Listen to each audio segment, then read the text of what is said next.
বন্ধুরা, আজকে রুই মাছ দিয়ে টমেটো আর নতুন আলু আর টমেটো দিয়ে রুই মাছ গুঁড়া হবে।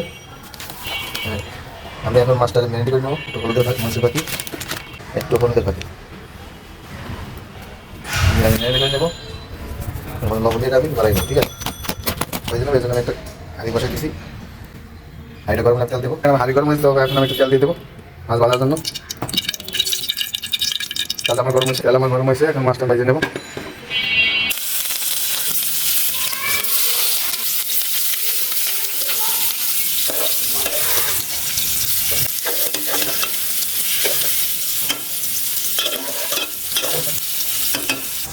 খাইতে নেব।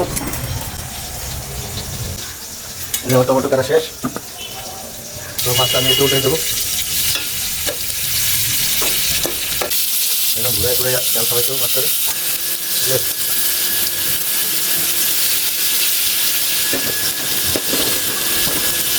তো আমার মাছ ভাজা হয়ে গেছে। যাক,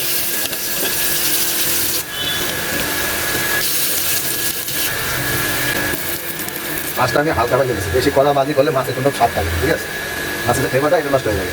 এই কড়াইতে আমি মশলা কষানোর জন্য আমি তেল দিয়ে দেবো। সো আমার তেল গরম হয়েছে, এখন পেস্ট দিয়ে দেবো। আর আমি 7 বোতল লবণ দেবো।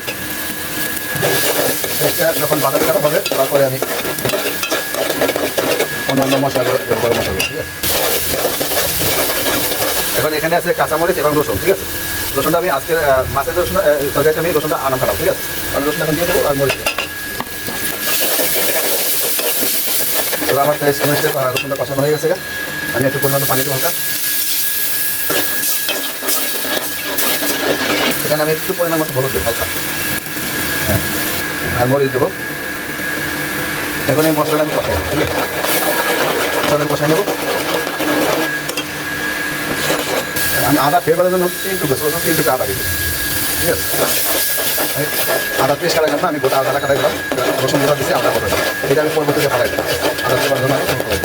তো এখানে কিন্তু আমার মশলা কষানো হয়ে গেছে। দেখেন তেলগুলো, মশলা তেলগুলো সাইডে দিচ্ছি, তেলগুলো করে এসে কষা। এখন আমি এই আলুটা দিয়ে কষাবো, ঠিক আছে? যে আলু আপনারা আবার বললেন যে অল্প, আমি আগে বলছি আমি একলা মানুষ, বেশি অপচয় দরকার কি? এটা কিন্তু রেসিপি দেওয়া হলো, আমার আপনাদের ভিডিও দেওয়া হলো এবং আমার খাওয়া চলো, ঠিক আছে? এই যে আমি আলু যখন দিয়ে দেবো, এখন আমি এই টমেটোটা দিয়ে দেবো। এখন আমি দেখবো কি অবস্থা। আমার এটা পছন্দ হয়ে গেছে, ঠিক আছে? এখন এর ভিতরে পানি দেবো। যে পরিমাণে একটু ঝোল লাগবে আমার, সে পরিমাণে একটু পানি দেবো। দেখেন তরকারি কালারটা কত পিওর কালার, ঠিক আছে? মাশাআল্লাহ। এখন আমি মাছগুলো দিয়ে দেবো, ঠিক আছে? মাছ দিয়ে দিলাম। এখন এটা আমি ডাইকা আসবো,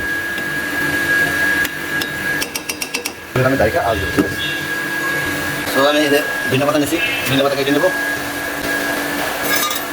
ধনিয়া পাতা কাটা শেষ, আমার বলো খাই পড়ছে।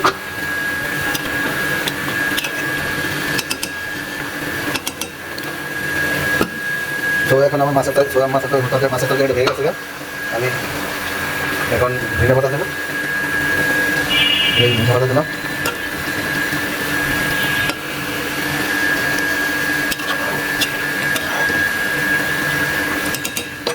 এক থেকে 1.5 মিনিট আমি 1 থেকে 1.5 মিনিট আমি রাখবো।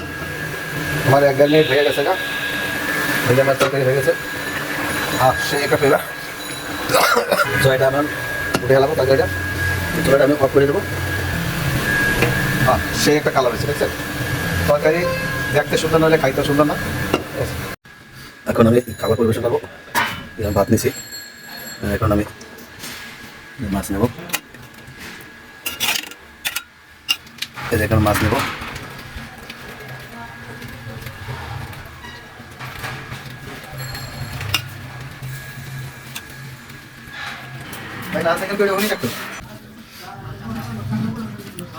নতুন আলু আর টমেটো দিয়ে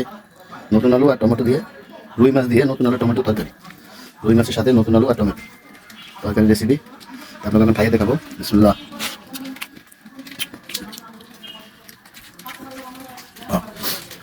সেই সাথে